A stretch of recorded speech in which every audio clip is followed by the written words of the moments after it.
Out of the shadows of medieval Europe, during a time of great exploration and upheaval, a group of French settlers embarked on a perilous and uncertain voyage to the New World. Why did they leave France, and how did they triumph against the odds to build a new life on foreign soil? The answers lie in a stirring tale of hope, survival, and sheer determination. The decision to leave France in the early 17th century was not one made lightly. For many, life in regions like Poitou, Normandy, Brittany, and Anjou was harsh and unforgiving. Peasants and farmers toiled under the grinding weight of feudal systems, with little chance of owning land or improving their station.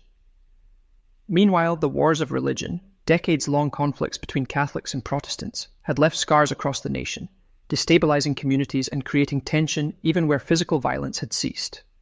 France was crowded, politically strained, and riddled with poverty. At the same time, the New World represented a dream, a place of opportunity where land was abundant and a person's station could be forged on their terms.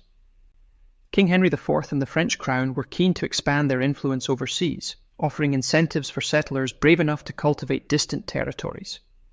Though settlers' personal motivations varied, common threads bound them together: the promise of land ownership, freedom from the grind of European feudalism, and the chance to build something wholly their own. For those who took the leap, the risks were immense. Crossing the Atlantic in the 1600s was no mere jaunt. Ships were cramped, disease-ridden, and at the mercy of capricious weather.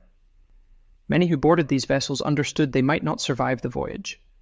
Yet for some brave and desperate souls, the chance to start anew outweighed the dangers. The journeys these settlers undertook were feats of sheer endurance. Their ships, sturdy but crude by modern standards, were equipped to carry supplies for months, but offered little comfort for the passengers. Men, women, and children huddled together in the ship's hold, braving storm-tossed seas and the constant dread of scurvy, fever, or shipwreck. When the settlers reached northern shores, what greeted them was not the promised land of abundance, but an untamed wilderness.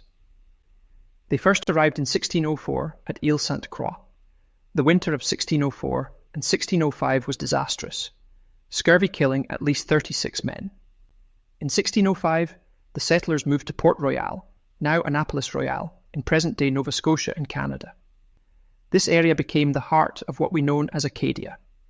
The term Acadia was first coined by the Italian explorer Giovanni da Verrazzano in 1524. Long before the first permanent Acadian settlement, he had given the name Arcadia or Arcadia in Italian. Acadia, with its rocky coastline, dense pine forests, and frigid winters, seemed like a challenge rather than a blessing.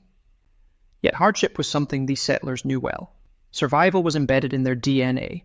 Acadia's early settlers quickly realized they were not dealing with the mild Mediterranean climates they may have imagined.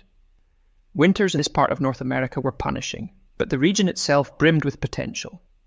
The Mi'kmaq, the indigenous people of the area, played an indispensable role in the survival of their new neighbors. With their guidance, the French settlers learned to hunt, fish, and forage in ways that complemented their knowledge of European agricultural techniques.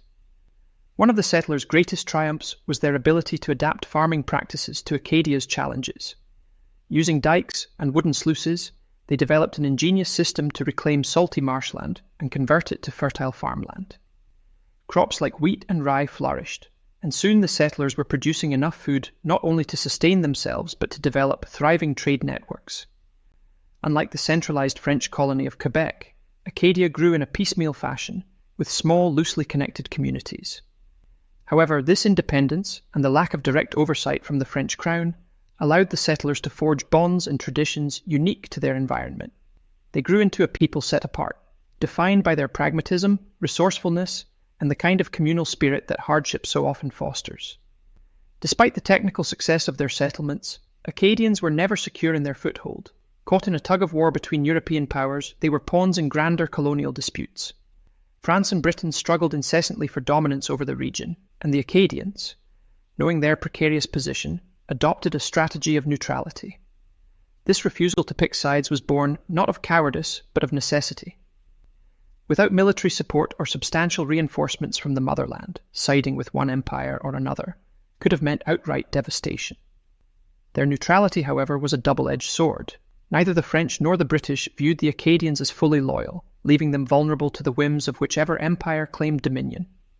The Treaty of Utrecht in 1713, which ceded Acadia to British hands, signalled the beginning of deeper troubles. This political shift set into motion future events that would tragically fracture the community. The seeds of what would become Le Grand Dérangement, the Great Expulsion, were already being sown. The founding of Acadia wasn't easy, but it was bold. These settlers, united by their courage and the burning need for a better future, left an indelible mark on the land.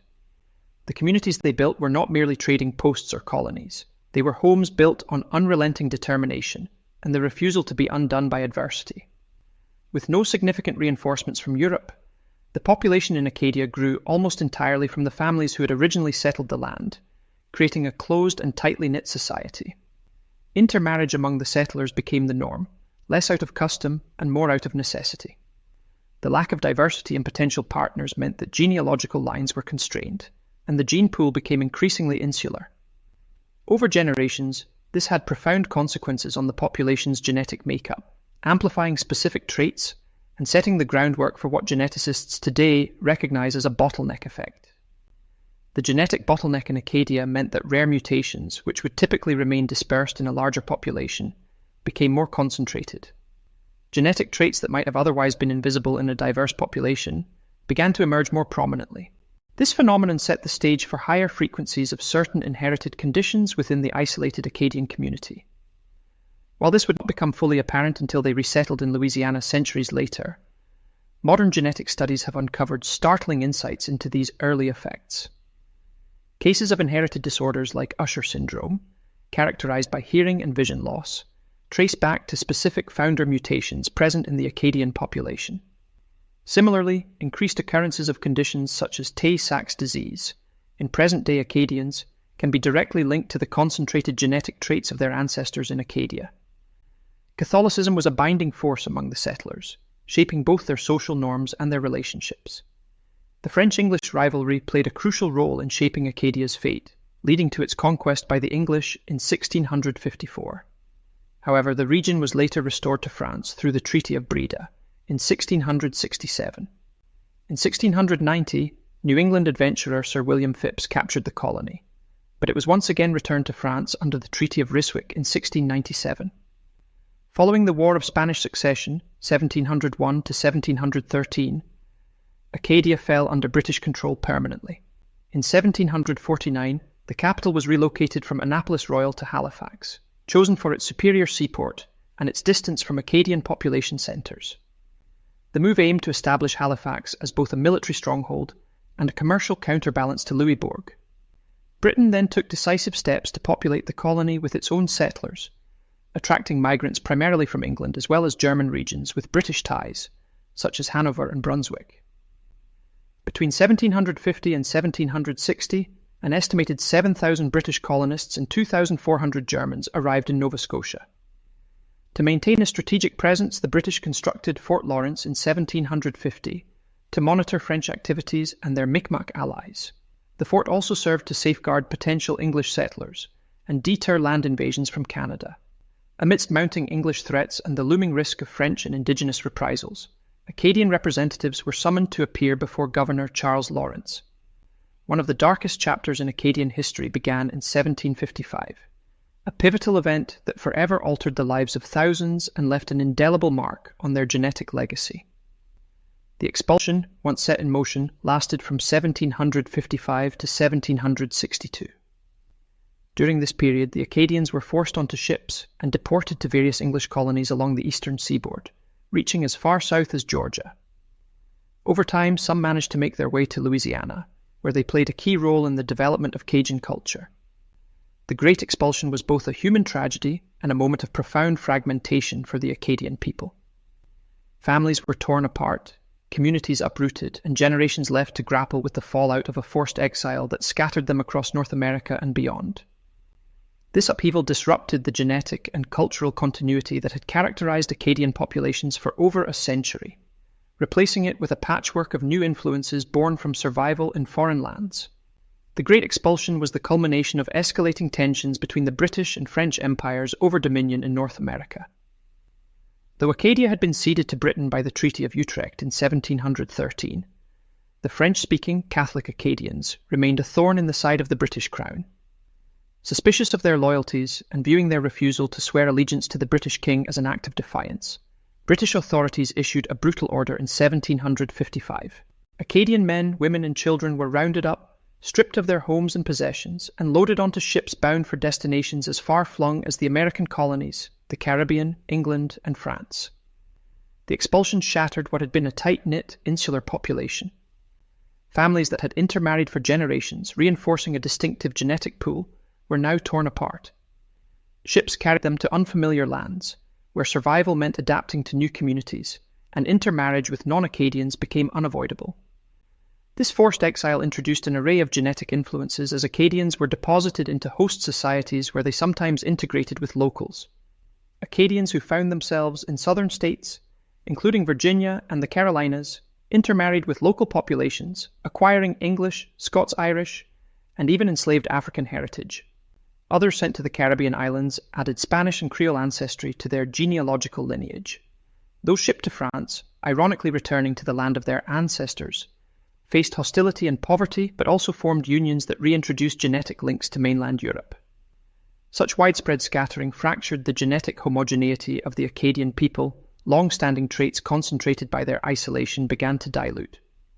Even as families sought to reunite, these genetic alterations created a vastly more diverse population than what had existed in their original Acadian settlements. The first Acadians began arriving in Louisiana around 1764, following the expulsion.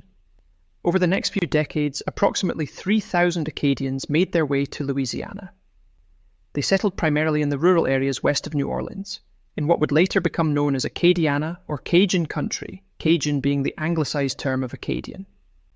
While Cajuns today still overwhelmingly reflect their French origins, smaller but significant contributions from African, Native American, and Spanish populations are detectable. These genetic signals tell the story of adaptation to extraordinary circumstances, as Acadians clung to their identity while forging new connections in an unfamiliar world. By examining mitochondrial DNA and Y chromosome haplogroups, researchers have gained significant insights into the ancestry and evolution of this distinct population. These haplogroups reveal not only their French Acadian origins, but also the genetic imprints of Native American, African, and Spanish contributions, showcasing the diverse pathways that define Cajun heritage. Mitochondrial DNA, inherited solely from mothers, offers a direct lens into the maternal ancestry of the Cajun population. Studies show that European haplogroups dominate the maternal lineages of Cajuns, particularly H, U, and J. Haplogroup H, the most prevalent haplogroup in Europe, is prominent among Cajuns and reflects their ancestral roots in France. It originates from the Near East during the last Ice Age and is found across Europe's early agricultural societies. Similarly, haplogroup U, especially its ancient subgroup U5, tells a tale of some of Europe's oldest hunter-gatherer populations contributing to the Acadian gene pool. Haplogroup J, which originated in the Middle East and expanded into Europe, further underscores the Cajuns' strong maternal ties to their European ancestors, likely the women who migrated to Canada as part of the original Acadian settlements. However, the maternal genetic story of the Cajuns also has traces of non-European ancestry, which illustrates the cultural interactions that occurred after their resettlement in North America. Small percentages of haplogroups like A and C, associated with Native American ancestry, are present in Cajun mtDNA. These lineages likely entered the gene pool through interactions or intermarriages between Acadians and indigenous groups in Acadia or Louisiana, such as the Huma or Choctaw peoples. Similarly, haplogroup L, which is rooted in African ancestry, appears in a subset of Cajun maternal lineages, reflecting the influence of African women, likely from the enslaved population in Louisiana. The paternal story of Cajun ancestry, told through the Y chromosome haplogroups inherited from fathers, supports the primarily European origin of Acadian men, but also reveals non-European influences. Haplogroup R1b, particularly the R1b M269 subclade, is the most common paternal lineage among Cajun men. This haplogroup is a hallmark of Western European ancestry, and is especially prevalent in populations of France and the British Isles, corresponding with the French origins of Acadian settlers. Another significant paternal haplogroup, I, represents broader European diversity, and likely reflects migrations across Scandinavia and Central Europe that contributed to the founder population in early Acadia. Non-European Y chromosome haplogroups, although less common, offer additional layers to the Cajun genetic story. Haplogroup Q, associated with Native American paternal ancestry, appears in select Cajun Y chromosomes. This lineage is indicative of interactions between Acadian men and indigenous communities either in Canada or Louisiana. Additionally, haplogroup E, linked to African ancestry, is also present in small frequencies within the Cajun population, representing the paternal contributions of African men in the Louisiana colony during the 18th and 19th centuries. When considered together, the mtDNA and Y chromosome haplogroups provide a rich map of the Cajun migration and resettlement. The heavy predominance of European haplogroups, such as H on the maternal side and R1b on the paternal side, reflects the foundational French roots of the Acadians. The story of the Cajun people is imprinted in their DNA. Their haplogroup distributions mirror the trials, migrations, and cultural interactions that shaped their unique history. These genetic threads, stretching thousands of years and crossing continents, weave a story of adaptation and survival that remains vibrant in the culture and the shared history of modern Cajuns.